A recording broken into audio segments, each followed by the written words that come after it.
मार डालेंगी ये बंद पैकेट की चीजें, 2 पल का मजा और जिंदगी भर की सजा। दोस्तों, क्या आपको पता है नूडल और चिप्स जैसी इन सारी पैकेट में बंद चीजों में सूअर की चर्बी को मिलाया जाता है? और क्या आपको पता है फैक्ट्री में काजू कैसे बनता है? अगर आप सोचते हैं कि काजू को डायरेक्ट पेड़ों से तोड़कर मार्केट में भेज दिया जाता है तो आप गलत हो, क्योंकि काजू का कच्चा फल जहरीला होता है। और क्या आपको पता है सप्लीमेंट बनाने के लिए जानवरों की हड्डियों का इस्तेमाल किया जाता है? अगर नहीं पता तो टेंशन नहीं लेने का, क्योंकि आज के वीडियो में हम आपको दिखाएंगे डेली लाइफ में इस्तेमाल होने वाली चीजें फैक्ट्री में आखिर कैसे बनती हैं। तो दोस्तों, फैक्ट्री का सफर स्टार्ट करने से पहले वीडियो को एक छोटा सा लाइक करके चैनल को सब्सक्राइब कर लो, क्योंकि ये वीडियो हमने बड़ी मेहनत से बनाई है। तो चलिए शुरू करते हैं। अपनी कुर्सी की पेटी बांध लीजिए, मौसम बिगड़ने वाला है। किशमिश मेकिंग प्रोसेस। दोस्तों, किशमिश कितना फायदेमंद होता है ये तो आपको पता ही होगा, लेकिन क्या आपको पता है जो अंगूर हम बाजार से लाते हैं उनसे किशमिश नहीं बनते। अगर आप उन अंगूर से किशमिश बनाने की कोशिश करोगे तो अंगूर ऐसे ही खराब हो जाएंगे। दोस्तों, भारत में अर्कावती और सुल्ताना इन्हीं 2 अंगूर की किस्मों से किशमिश बनाई जाती है।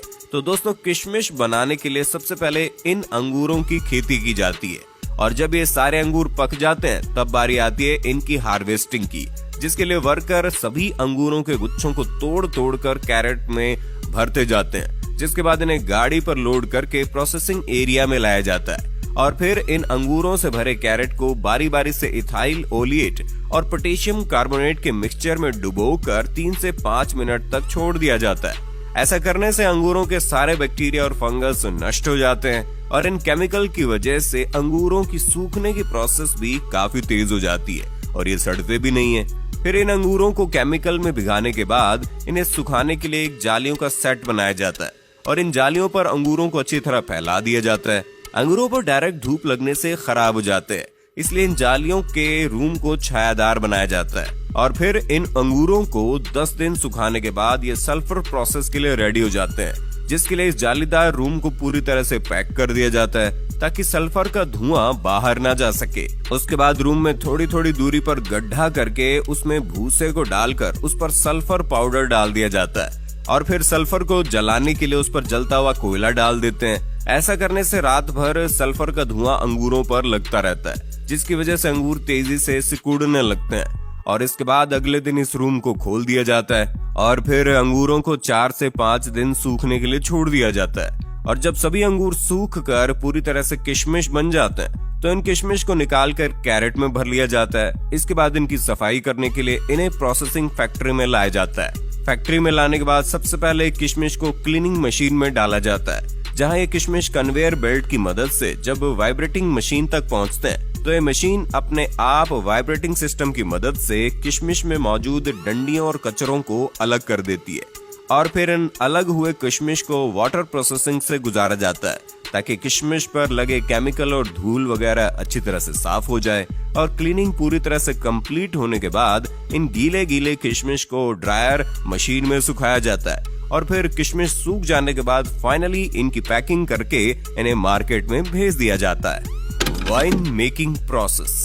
दोस्तों, अब जब बात चली रही है अंगूरों की तो लगे हाथ ये भी देख लेते हैं कि इन्हीं अंगूरों से फैक्ट्री में वाइन आखिर बनती कैसे है। दोस्तों, ग्रेप वाइन के शौकीन लोग दुनिया के कोने कोने में मिल ही जाएंगे, लेकिन क्या आपको पता है जिस एक गिलास वाइन को पीने में आपको कुछ मिनट भी नहीं लगते, असल में उसे बनाने के लिए कितनी मेहनत की जाती है? दरअसल नई अंगूर की खेती के लिए अंगूर की सूखी बेलों का इस्तेमाल किया जाता है, जिसके लिए यहाँ बेस्ट क्वालिटी के अंगूर के पौधों को तैयार किया जाता है। सबसे पहले खेतों से सूखी बेलें इकट्ठी कर ली जाती हैं, उसके बाद उन्हें फैक्ट्री में लाया जाता है और एक ऐसी मशीन में डाला जाता है जिसमें बेल की टहनी के ऊपर से बेकार का झाड़ हटाकर उसे साफ सुथरा करके लंबी लंबी टहनियां बना ली जाती है। अब इन्हें इकट्ठा करके कारीगरों के पास भेज दिया जाता है। कारीगर इन टहनियों को एक सी लंबाई में काटकर इनके गट्ठर बना देते हैं। उसके बाद बारी आती है इनकी सफाई करने की, और इन पर से धूल, मिट्टी और बैक्टीरिया को साफ करने के लिए इन्हें एक ऐसे लिक्विड में डाला जाता है जो इन्हें साफ करने के साथ साथ जर्म्स फ्री भी बना देता है। अब काम शुरू होता है कलम बनाने का, यानी कि ग्राफ्टिंग का, जिसके लिए जो सबसे अच्छी क्वालिटी की टहनियां होती हैं उन्हें गांठ वाले हिस्से की तरफ से छोटे छोटे टुकड़ों में काट कर उन्हें उसी घोल में डालकर उनकी भी सफाई कर ली जाती है। उसके बाद एक मशीन की मदद से जिन टहनियों के गट्ठर बनाए थे उन्हें छोटे गांठ वाले टुकड़ों के साथ जोड़कर उनकी ग्राफ्टिंग की जाती है, जिसके लिए खास मशीन का इस्तेमाल किया जाता है। इस मशीन के ऊपर छोटे टुकड़े को फंसाया जाता है और नीचे लंबे टुकड़ों को रखा जाता है, जिसके बाद ये मशीन उस छोटे टुकड़े को लंबे टुकड़ों में फिक्स कर देती है और अब कलम बनकर तैयार हो चुकी है। अब इनमें नमी को बनाए रखने के लिए इन्हें सबसे पहले मोम के घोल में डाला जाता है। उसके बाद इन्हें इकट्ठा करके एक बॉक्स में डालकर ऊपर से लकड़ी का बुरादा डाल दिया जाता है। उसके बाद इनकी तराई की जाती है और महज 15 से 20 दिनों बाद जब इनमें अंकुर फूट जाते हैं और इनकी जड़ें निकल जाती है तो इन्हें उस बॉक्स में से निकालकर खेतों में रोपाई के लिए भेज दिया जाता है, जहाँ पर इनकी बेहतरीन देखभाल की जाती है और एक उम्दा किस्म की वाइन के लिए अंगूरों की फसल तैयार की जाती है। जब ये फसल पूरी तरह से तैयार हो जाती है तो प्रोसेस शुरू होता है वाइन बनाने का। इसके लिए सबसे पहले पके हुए काले अंगूरों को बेलों से तोड़कर इकट्ठा किया जाता है, फिर उन्हें फैक्ट्री में लाकर अच्छे से पानी से धोकर क्रशिंग मशीन में डाल दिया जाता है, जहां से शुरू होता है वाइन बनना। क्रशिंग मशीन में जो मिश्रण तैयार होता है उसमें अंगूर के छिलके और रस दोनों ही मिला हुआ होता है। अब जरूरत है इसमें यीस्ट और न्यूट्रिएंट्स मिलाने की। यीस्ट और न्यूट्रिएंट्स मिलाकर इसे 2-3 दिन के लिए फर्मेंटेशन के लिए छोड़ दिया जाता है। अब इस प्रोसेस के बाद बारी आती है वाइन में अल्कोहल मिलाने की।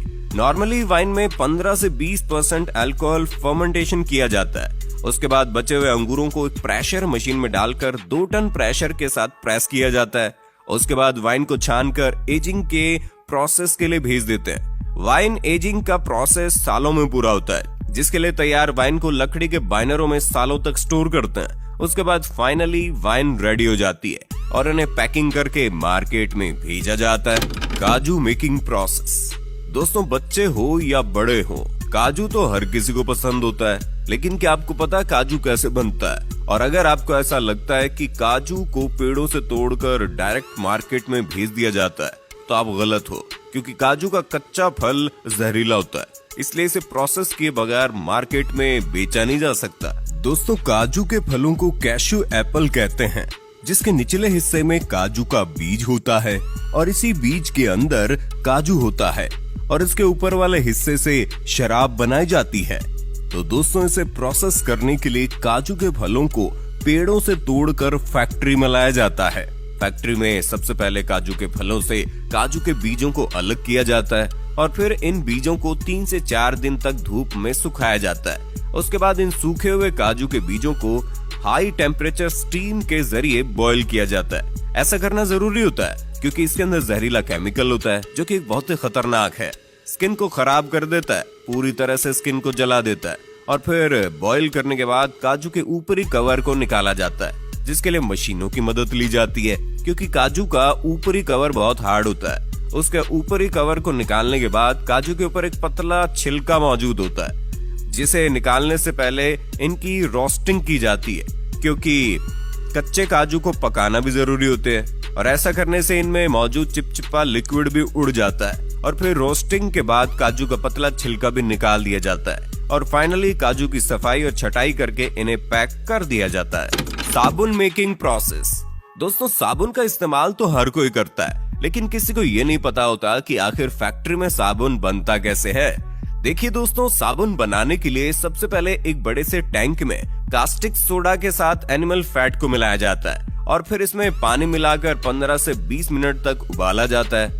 उसके बाद इस लिक्विड को छोटे छोटे छेदों के जरिए काफी प्रेशर के साथ कन्वेयर बेल्ट पर छोड़ा जाता है। इस प्रेशर की वजह से कन्वेयर बेल्ट पर जाते ही ये लिक्विड सख्त होने लगता है।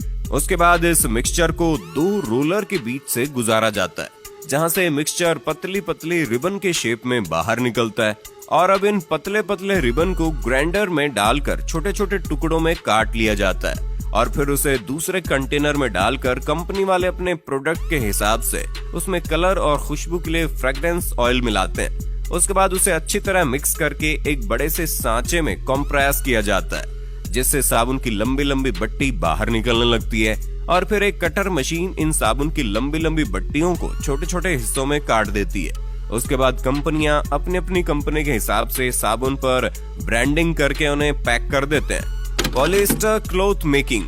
चलिए जानते हैं खराब प्लास्टिक से फैक्ट्री में कपड़ा आखिर बनता कैसे है। देखिए दोस्तों, खराब प्लास्टिक से कपड़ा बनाने के लिए सबसे पहले दुनिया भर से बहुत सारा खराब प्लास्टिक का मटेरियल फैक्ट्री में मंगवाया जाता है। उसके बाद इन सारे खराब प्लास्टिक के मटेरियल को कन्वेयर बेल्ट पर डालकर बहुत ज्यादा खराब प्लास्टिक को अलग कर दिया जाता है और फिर इन खराब प्लास्टिक के मटेरियल को एक क्रशर मशीन में डालकर क्रश किया जाता है। इसके बाद इस बारीक प्लास्टिक को गरम पानी में डालकर उबाला जाता है और जब ये प्लास्टिक बिल्कुल साफ हो जाती है तो एक छलनी की मदद से इन ऑफ प्लास्टिक को छानकर बाहर निकाल लिया जाता है, जिसके बाद इन प्लास्टिक को एक रोटेटिंग मशीन में डालकर ड्राई कर लिया जाता है और फिर इस ड्राई प्लास्टिक के पाउडर को इस मशीन में डाला जाता है, जहां ये प्लास्टिक का पाउडर हाई टेम्परेचर से गुजरते हुए प्लास्टिक के लंबे थ्रेड की शेप में बाहर निकलता है। इसके बाद इसे हीट करके फाइबर बना लिया जाता है। ये फाइबर रुई के शेप में होता है, जिसके बाद इसे रुई से धागा बनाया जाता है और धागे से कपड़े कैसे बनते हैं ये तो आपको पता ही होगा। Supplement making process. दोस्तों, आजकल का दौर सप्लीमेंट का दौर है। आजकल की भाग दौड़ भरी जिंदगी में हर कोई सप्लीमेंट का इस्तेमाल करता है और हर एक व्यक्ति जो जिम करता है वो भी सप्लीमेंट का इस्तेमाल जरूर करता है। लेकिन क्या कभी आपने सोचा है ये सप्लीमेंट फैक्ट्री में आखिर बनते कैसे हैं? तो हम आपको बता दें, जितने भी सप्लीमेंट आपको बड़ी तेजी के साथ फुलाकर तगड़ा बनाते हैं ना, उन सभी सप्लीमेंट में ज्यादातर जानवरों की हड्डियों का इस्तेमाल किया जाता है, जिसके लिए जानवरों की हड्डियों को क्रश करके उनका पाउडर बनाया जाता है। लेकिन दोस्तों, हर कोई सप्लीमेंट जानवरों की हड्डियों से नहीं बनता। जैसे कि वे प्रोटीन दूध से बनता है, तो दोस्तों वे प्रोटीन बनाने के लिए सबसे पहले बेस्ट क्वालिटी का गाय का दूध काफी बड़े पैमाने पर फैक्ट्री में मंगवाया जाता है। उसके बाद इस दूध में एंजाइम्स मिलाकर प्रोसेस किया जाता है, जिससे दही और लिक्विड वे अलग अलग हो जाते हैं और फिर इस लिक्विड को 145 डिग्री पर गर्म करके तुरंत 4 से 5 डिग्री पर ठंडा कर लिया जाता है। इस प्रोसेस को पास्चराइजेशन कहते हैं। ऐसा करने से इसमें मौजूद सभी बैक्टीरिया नष्ट हो जाते हैं। उसके बाद माइक्रो फिल्ट्रेशन और आयन एक्सचेंज की मदद से वे में मौजूद फैट और लैक्टोज को बाहर निकाल दिया जाता है। इसके बाद जो बचता है वो क्लियर वे प्रोटीन होता है, लेकिन अभी तक ये लिक्विड फॉर्म में, इसलिए इसे एक ड्रायर में डाल दिया जाता है। ड्रायर में लगी हॉट एंड कोल्ड एयर इसका पानी सुखाकर इसे पाउडर बना देती है, जिसके बाद हमें मिलता है 90% वे आइसोलेट पाउडर। अब बारी आती है इनकी टेस्टिंग की और टेस्टिंग में पास होने के बाद इनमें फ्लेवर ऐड किया जाता है। इसके बाद इन पाउडर को डिब्बों में भर के ढक्कन लगा दिया जाता है और फिर अलग अलग कंपनियां अपने अपने कंपनी के हिसाब से लेबल और डिटेल्स लगाकर इन डिब्बों को पैकिंग करके मार्केट में भेज देती है। Chips noodles making. दोस्तों, नूडल्स, मैगी, लेज, चिप्स जैसी कई सारी चीजों को बनाने के लिए सुअर की चर्बी का इस्तेमाल किया जाता है। अगर आप इन पैकेट में बंद चीजों को देखेंगे तो इस पर आपको MSG लिखा मिलेगा, जिसका मतलब होता है मोनोसोडियम ग्लूटामेट। दोस्तों, ये MSG सुअर की चर्बी से बनता है। जब ये बात तेजी से फैलने लगी तो कई सारे देशों ने MSG को बैन कर दिया, लेकिन उसके बाद ये चालाक कंपनियां MSG की जगह E631 नाम का इस्तेमाल करने लगी। आज कई सारी कंपनी E631 के नाम पर हमें सुअर की चर्बी खिला रही है। तो दोस्तों, किसी भी चीज को खाने से पहले आपको पैकेट अच्छी तरह से चेक कर लेना चाहिए। और अगर आज के वीडियो में दी गई ये सारी जानकारी आपको अच्छी लगी हो तो वीडियो को लाइक करके चैनल को सब्सक्राइब कर लीजिए और इस वीडियो को अपनी फैमिली में, अपने दोस्तों में ज्यादा से ज्यादा शेयर करें ताकि ये जानकारी हर किसी को मिल जाए।